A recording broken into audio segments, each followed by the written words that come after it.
Warning, I'm on a journey to handicap home runs in Major League Baseball. I'm not claiming to be sharp. I'm not claiming to have an edge. I bet based on the 3 Ps, pitcher, park, and price. We probably won't win long term. This is for entertainment and education. If you like the video, like the video. There's no added vig for clicking that thumb. Welcome back to the Green Means Go channel. It's your host, me. And I only have one small announcement today, and then we're going to get into it because we got a lot of plays. I think there's a lot of value. I had a comment yesterday saying, you went from playing 40 plays to playing one. Scared money don't make money. You're right. But scared money also doesn't lose a bunch of units, and it feels better to not lose a bunch of units. However, we are playing a bit over 2 units today. So I've got some plays for you. We're going to talk about a lot of things. So my first announcement is we are going on vacation next week. And so the content is going to look a little different. There is somebody staying at my house. Don't get any ideas. Don't swat me. Don't come rob me. We have cameras. We'll just say that. The bottom line is this. I want to keep the momentum from this channel going. I don't plan on taking a vacation, quote unquote, and giving up for a week. Now, we're going to be traveling, we're going to be driving, we're going to be doing things different days. And so the content, 1, may look different, or 2, may not be immediately available in the same fashion.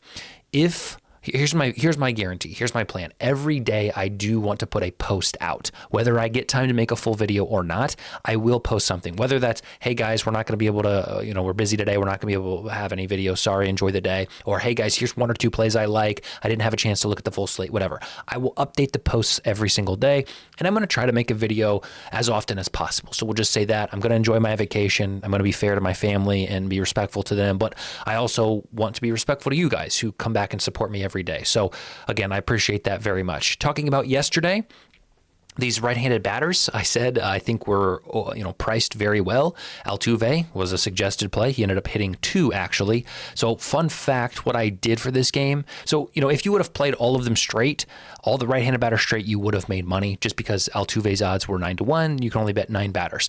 What I did was I went through and I bet $1 on every right-hander to hit 2 home runs. Just for some fun. And so I spent $9 and I came up in a good way there because Altuve hit 2. I got lucky, but that's the way I chose to play it. I know I didn't suggest that, but I did think there was tremendous value. And so that's the way I attacked it. It's not an official play. We're not tracking it, but it's just another thing to consider for really low stakes and a potential big win. This game in Pittsburgh is the only one that I wanted to address also from yesterday. I said that maybe there could be value. Ortiz hit 1, Yelich hit 2, and then I think Spencer Horwitz hit 1 for Pittsburgh. So kind of a bizarre game where I wasn't sure about the read, but we ended up getting 4. So let's look at today. But before we do that, we are down 0.83 units. That's better than 8.3 units, which we were down. We lost 0.1 yesterday, really small play yesterday, only 1 official. And our Park Plus rating, our green, yellow, red system, again, is working. We are scoring these correctly on average, and I hope to be pointing you guys in the right direction. So let's talk today. This is the first game of the doubleheader. The only person that I see value here is Alex Bregman. I think the prices overall are fair. If you want to attack this game early, get a little bit of some lunch sweats in, go ahead. I don't think there's anything egregiously off, but I didn't see something that made me want to type somebody's name in the cell on Excel. So Bregman's the only play there. Game in Pittsburgh, not amazing, but there could be value if you're not scared of pitching. Paul Skeens is pitching. Freddie Peralta is pitching.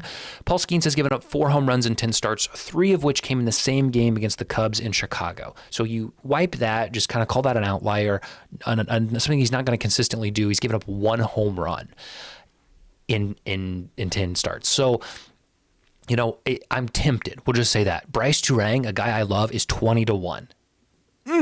Tempting. And William Contreras is 8-1. Yelich was 750 again. So they had success here last night. Conditions are good as well. But that pitching is the cog in the wheel that's going to spin either one way for a lot of home runs or one way for no home runs. I'm giving it a red rating. Ultimately, I'm saying pass, but I do think there could still be value if you want to spend some time looking into Paul Skeens and his matchup today. For the Pittsburgh Pirates, Brian Reynolds at 850 I think is a very good price, and Spencer Horwitz, why not go back-to-back with him, 10-1. These are leans. These are not official plays.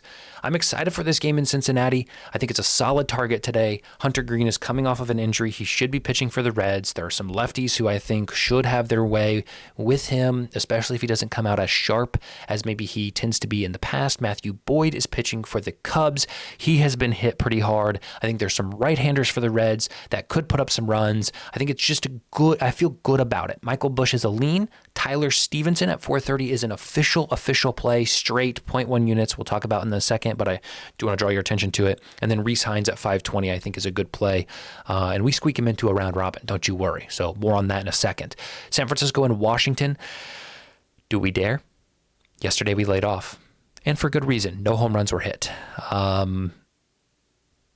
We'll see. Is today the day? I don't know. Wilmer Flores, 750, is a lean as well. For the game in Tampa Bay, the best conditions on this first page. I think you could get some home runs here. And for the conditions, as well as the pitching, the prices look pretty good. Addison Barger, there it is. Thank you. Shout out to Brooke for continuing to correct my pronunciation of these Toronto players. Barger, like a ship, like a barge. I'm never gonna forget it. It's a helpful mnemonic device. I love the mnemonic devices growing up as a kid. It's how I memorized everything. A little mnemonic device. And then Bo Bichette. Is that right, Brooke? Bo Bichette? Bo Bichette. I like to say Bichetti, but I know that's wrong. 6-1, 750, I think are good prices. Nothing speaks to me in this Mets game at all. Griffin Canning and Clayton Kershaw are pitching. Kershaw didn't look good his first start, but he's still getting back into the groove. Canning has been pretty solid. Conditions aren't fantastic. It's mild temps. I'm just passing, no leans, no nothing. If you want to play it, go ahead. Game in Detroit. Listen, I don't love it today. It seems like every time I say I don't love it, there are home runs after home runs hitting in this ballpark. But I don't see more than 2 home runs hitting this one. Daniel Schneemann at 9-1, I think has value. The Boston game will have a doubleheader today. Not even going to consider looking at lines. I don't like it. I don't like trying to judge what teams are going to do in the second game. So I'm skipping it. No plays there. Game in Atlanta, I'm fine with it. I don't have any overwhelming leans, but what I can tell you is Atlanta has seen Nick Pivetta quite a bit historically. Marcelo Zuna has had success against him. That's the one that I remember, seriously. I feel like I have to sneeze.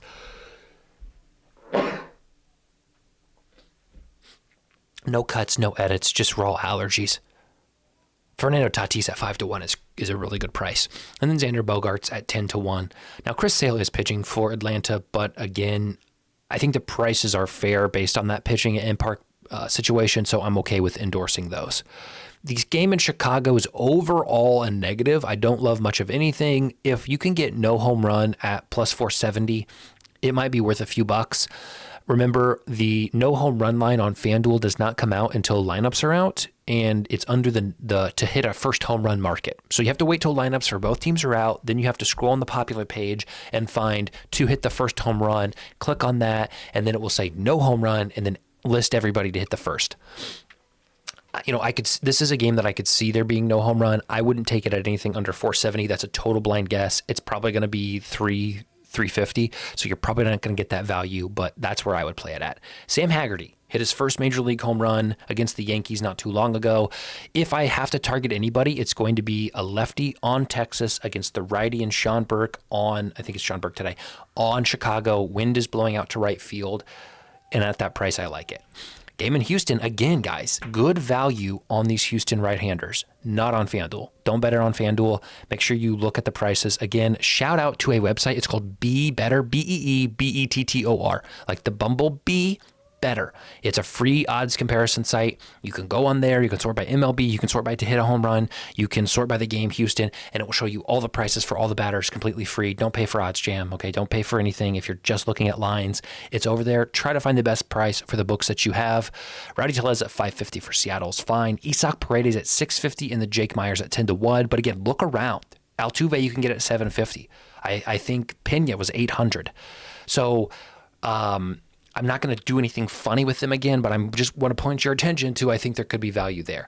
Game in Minnesota is a full-on skip for me. No leans, no nothing. Pitching's good. Just complete layoff. If you can get no home run at around plus 400, I think it's a good play. Last bit of the slate when we got some good optimistic spots here. This game in St. Louis, Zach Gallen is pitching 10 home runs allowed in 10 starts. Been pretty loose, not been sharp. St. Louis has had some success this season with putting runs up. Brendan Donovan at 10-1, I think, is a good price. I think the game total over 8.5 is a good spot, and I think St. Louis money line at plus money, they're the underdog in this game, which I don't think they should be. I know Miles McCullough isn't their best pitcher. I know on paper Zach Gallen is better, but I see a lot of runs in this one, and I see St. Louis putting up more runs at the end of the day. So we'll talk if those are official plays. We'll see. Game in Colorado, Yankees come into town. There's going to be 7 home runs or 0 home runs here. And I'm going to lean into the 7. I'm going to be optimistic. Yankees have been pretty sluggish, not slugging lately, but I think today they can turn it around. This park obviously favors them well. The pitching is good. So prices do reflect that, though. Pretty low on a lot of people. Volpe's the only guy that I think has value at 630. Britton Doyle at 630 and Ryan McMahon at 560 would be leans as well. Game in LA. These LA Angels are swinging, and they're facing Sandy Alcantara, and I'm not going to fade the Angels right now. They're consistently sending the ball out. Conditions are good. Park is good. I'll give this a green matchup, even though it is Sandy Alcantara, a name that has historically been notable in the MLB.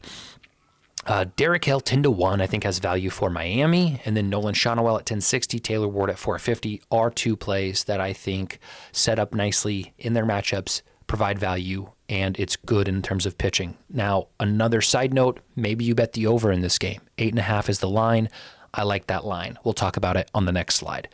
Philly and Oakland is the last game of the night. I think there, again, is a handful of bets that you could be placing on this game given the conditions. Zach Wheeler, one of the Phillies' best pitchers, is out there tonight. I think Springs is out there for Oakland, who hasn't been great. Phillies don't necessarily hit the ball well on the road as they do at home. But just take all of it into consideration. Weston Wilson at 8-1, Edmund Sosa at 680, Brent Rooker at 550, and Shea Langoliers at 525. I also don't mind Nicholas Kurtz and JJ Bleday. Again, you pick and choose, you see, but those are the guys that I think have good value, good matchups, etc. Here are the official plays. Holy cow, Green Meats Go, what are you doing? You said you were going to scale it back. You said you were going to slim it down, and you did well for a week, but now it's Friday, and you've let loose. By golly, I've let loose to the value. I let the value guide my bets. We're going to run a couple of different things. So we'll start at the top here. On Bet365, we're going to run a round robin by 2s, 3s, and a total 4-leg parlay of Isaac Paredes, Brent Rooker, Taylor Ward, and Fernando Tatis. Here are the units I'm choosing to bet on them. You can bet however you want if you want a tail. On FanDuel, I'm running a round robin parlay. Reese Hine, Addison Barger, Britton Doyle, Nolan Shonowell. I'm running it to the same units on this that I did on this. Okay, so in total, this is 0.2 units. In total, this is 0.2 units. So for my round robin parlays, I'm doing 0.4 units on the day. I'm okay with that. If you're not comfortable losing that, then don't do it. Bet according to your bankroll and to your emotional capacity. I'm going to play 3 purple prop plays today. I like the over 8.5 in both the Miami LA and Arizona St. Louis. 106 on Novig, minus 114 on FanDuel. And then I'll take Seattle. I'll take St. Louis's money line here, or 116. I think they should be favored, or it should at least be a pick'em. So I do think there's value in them as the underdog in this one. So give it to me for 0.2 units there. So that's all our parlay plays and our prop plays. Now let's look at my straights, and you see it, baby. We'll get there. Hold on, we'll get there. Derek Hill at 10-1 in this park against a lefty I love at 0.1 units, 10-1. Brendan Donovan in this park against a righty and Zach Gallen, who's been loose. Brendan Donovan seeing the ball well this year. I like him at 10-1 for 0.1 units. Sam Haggerty, a lefty with wind blowing to right field against a righty who's given up some home runs.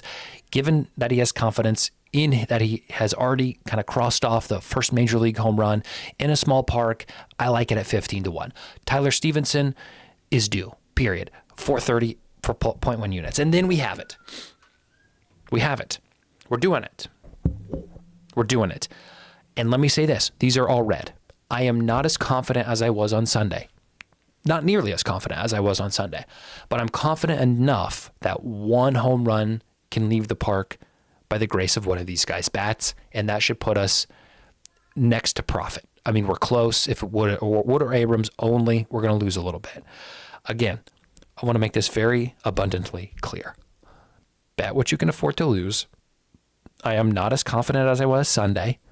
Be responsible. I know that it's natural for a lot of people to go, oh, we won Sunday, right? Oh, he's feeling it again. Oh, it's the same guys. He's got to be right. He's got the reads, baby. I'm going to unload.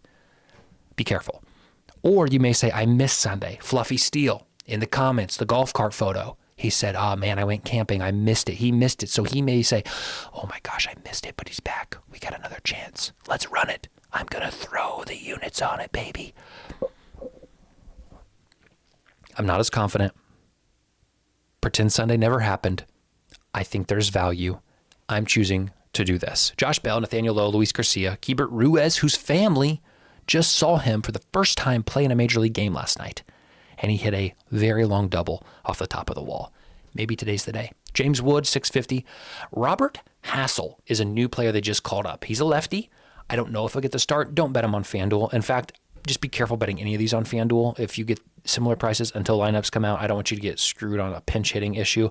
But Hassel kind of was a big prospect for the MLB, and he's made it up into the big leagues. He hit one last night, not a home run, but he got the contact. So let's do it. Let's run him at 13-1. We want to be on his first major league home run, don't we?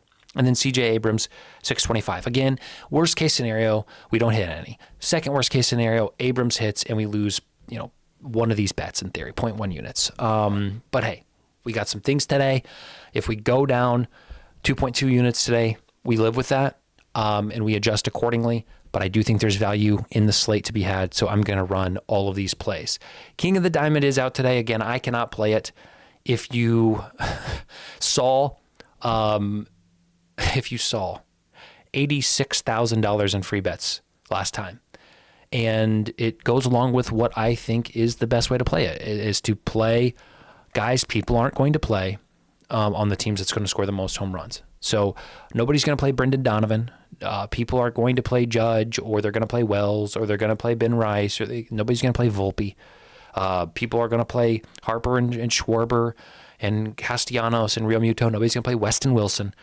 Reese Hines may be a popular pick, probably one of the more popular, and Junior Caminero may be a popular pick, although I can see Diaz or Lowe getting some action too. So these would be my official plays. I can't touch this promo. DraftKings won't let me get $5 down. It is what it is. That would be my suggestion. If you choose to play it, good luck. I don't know what time I'm leaving tomorrow, so I may be able to make a video in the morning before we get on the road. If not, I'll make a post. So again, guys, thank you. Appreciate you.